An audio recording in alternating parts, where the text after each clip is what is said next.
The investigation commenced after intelligence was received via Interpol from Latvia that a female Latvian may be being held against her will in an address in Manchester in Longsight. That commenced the investigation, and quite quickly the victim and two original suspects were located at addresses in Manchester. The investigation really went from there.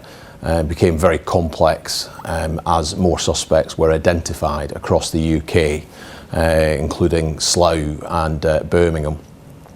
Over the course of the coming weeks and months, a variety of investigative techniques were used, including telecommunications and work on bank accounts, etc., which ultimately led to 8 suspects being identified in total.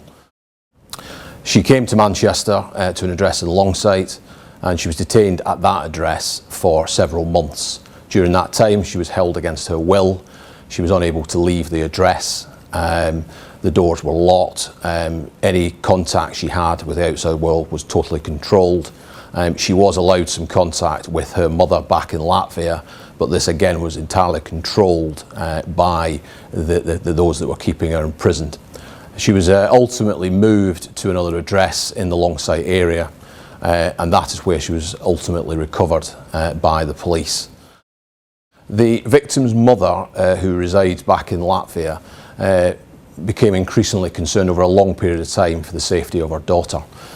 She attempted a number of occasions and did approach the Latvian authorities on a number of occasions, and eventually they made a report of this, of the daughter missing in actual fact, and ultimately the mother got the assistance of the Latvian authorities, who then contacted Interpol, and the intelligence regarding her daughter at a possible address in Longsight was fed through via Interpol. Inquiries and local knowledge of officers in the Longsight area identified a part address as a likely address, and from that warrants were conducted. I attended at the address with other officers, and one of my colleagues found her upstairs, locked in a bathroom, locked from the inside in a bathroom. She was frightened, she was scared. She clearly had no real idea what was going on. She didn't initially understand who we were. She was cowering, and when we brought her down from the upstairs to take her out of the house, she clearly was looking for those that were keeping her imprisoned. We then managed to obviously get her back to the police station, where she was spoken to via an interpreter, and it was explained to her that she had been recovered and that she was now safely with the police. And she was quite visibly relieved. I think couldn't quite believe that the ordeal had come to an end. Initially, it obviously wonderful to find her, but I think it is as the investigation has gone on that we have really come to realise the ordeal that she's been through, and obviously that then has the impact on the officers investigating it. It was with time that we came to the realisation that the victim in this case was a highly vulnerable lady who suffers from learning difficulties, and obviously that added to the trauma that she'd been through and the nature of it. Obviously she stayed with us in the UK for nearly a month and a half to 2 months, while she very bravely gave a very long account of her ordeal. She was extremely brave throughout that, and was cared for by charities until we managed to return her back to Latvia. She was hugely relieved to be able to go home.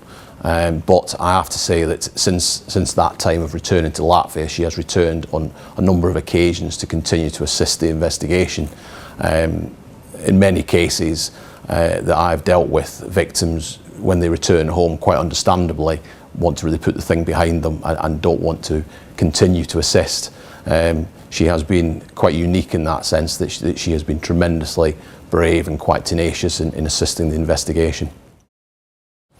I think this is a good example of where the perhaps traditional idea of an organised crime group and females coming out the back of a van into a strange address doesn't ring true. People need to be very vigilant to this. If they see things that seem wrong, somebody leaving an address that doesn't fit in to the people that are living there, appears dishevelled or somewhat apprehensive and frightened, they should be reporting this to the police, because as I said earlier, the volume of vulnerable females that are unfortunately getting involved in this type of criminality is on the increase, and they often will not appear in an obvious way that they are being held against their will. It's small things to keep an eye out for, and better to report it to the police, it be looked into, and it be innocent, than just let that go by.